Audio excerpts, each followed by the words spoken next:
Single dad slapped by a female manager in his own hotel. 9 minutes later, he fired the entire staff. The slap echoed through the marble lobby louder than any alarm, louder than the clinking glasses at the breakfast bar, louder than the quiet sob a little girl was holding back near the elevator. In one sudden, humiliating moment, a tired single father standing in worn shoes was struck across the face by a woman who believed he was nothing more than a nobody who had crossed his limits. What no one in that hotel realized was that those 9 minutes after the slap would become the longest, most unforgettable 9 minutes of their professional lives. If stories about kindness, second chances, and hidden strength move you even a little, take a moment right now to like this video, share it with someone who needs hope, comment your thoughts, and subscribe to the channel. Sometimes, a single story can change how we see people forever. That morning had begun like most mornings in Daniel Carter's life, heavy and rushed, full of small sacrifices no one noticed. He had woken before dawn in a modest apartment on the edge of the city, gently lifting his 6-year-old daughter Emma from her bed when she refused to wake up for school. Her hair was messy, her cheeks pale, and her eyes carried a quiet sadness she tried to hide every day since her mother passed away 2 years earlier. Daniel packed her lunch, tied her shoes, and reminded her for the 100th time that he would be back before dinner, even though work often made that promise hard to keep. Everything he did revolved around Emma now, every breath measured by her needs and her fragile smile. After dropping Emma at school, Daniel drove straight to the hotel downtown, a grand glass and stone building that shimmered in the early light. To most people, it was a luxury hotel with chandeliers, uniformed staff, and polished floors. To Daniel, it was something else entirely. It was the last living dream he shared with his late wife, the business they built together from nothing, the place where every brick carried a memory of struggle, hope, and love. Yet almost no one there recognized him anymore. Since stepping back from daily operations after his wife's death, Daniel had chosen to observe quietly, letting managers run things while he focused on being a father first. That morning, Daniel walked into the lobby dressed simply, exhausted from another sleepless night by Emma's bedside after she had a fever. His shoulders were slumped, his face unshaven, and his eyes carried the weight of years of grief and responsibility. To anyone watching, he looked like just another guest who didn't quite belong among the expensive suits and polished smiles. He approached the front desk to ask about a complaint he had received through an anonymous feedback channel, one that mentioned rude behavior and neglect toward families with children. The female manager on duty noticed him immediately, but not with concern or respect. Her gaze swept over him with judgment, irritation building before he even spoke. She had built her authority on sharp words and fear, and she had little patience for anyone she believed beneath her. When Daniel calmly tried to explain why he was there and asked to speak privately about staff behavior, she interpreted his tone as disrespect. Her voice rose, drawing attention, and her posture stiffened as if she were defending her territory. What happened next stunned everyone nearby.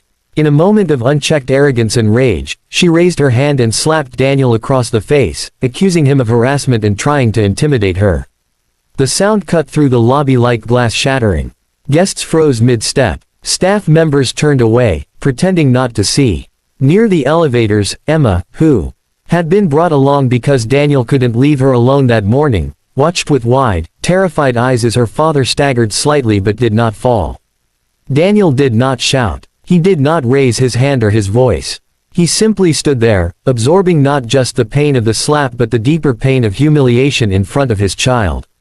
He bent down, gently wiped Emma's tears with his thumb, and asked her to wait by the couch. His calm frightened the staff more than anger ever could. He looked around the lobby, noticing how quickly eyes dropped, how no one stepped forward, how silence became complicity. He checked his watch. 9 minutes. In those 9 minutes, Daniel walked slowly to a quiet corner of the lobby and made a series of phone calls. Each call was brief, controlled, and heavy with meaning. Years ago, he had promised himself he would never run his business through fear or ego, yet what he had just witnessed told him the hotel had become exactly that. His mind replayed the anonymous complaints, the recent drop in family bookings, the tension he had sensed but chosen to ignore. The slap was not the problem. It was the symptom. As the minutes passed, the manager paced, convinced she had asserted dominance, whispering to staff about removing the troublemaker. Some employees nodded nervously, others looked uneasy, knowing deep down that something was terribly wrong. Emma sat quietly, clutching her backpack, watching adults fail the most basic test of humanity. When the 9th minute ended, the atmosphere shifted. The hotel doors opened again, this time not with the casual ease of guests but with purpose. Senior board members, legal advisors, and the head of security entered the lobby together, their expressions serious and focused. Confusion rippled through the staff as they recognized faces usually reserved for boardrooms, not breakfast service. Daniel stepped forward, his voice calm but steady, finally introducing himself not with anger, but with truth. He revealed who he was, what the hotel meant to him, and why he had allowed things to operate as they were. The color drained from faces. The female manager's confidence crumbled into disbelief. Staff members realized in waves that the man they ignored, mocked, and allowed to be assaulted was the owner. What followed was not a dramatic explosion, but something far more powerful. Daniel spoke about respect, about the responsibility of working in a place built on hospitality, and about how cruelty grows when good people stay silent. He addressed not only the manager who slapped him, but every employee who looked away, who accepted a toxic culture because it felt safer than standing up.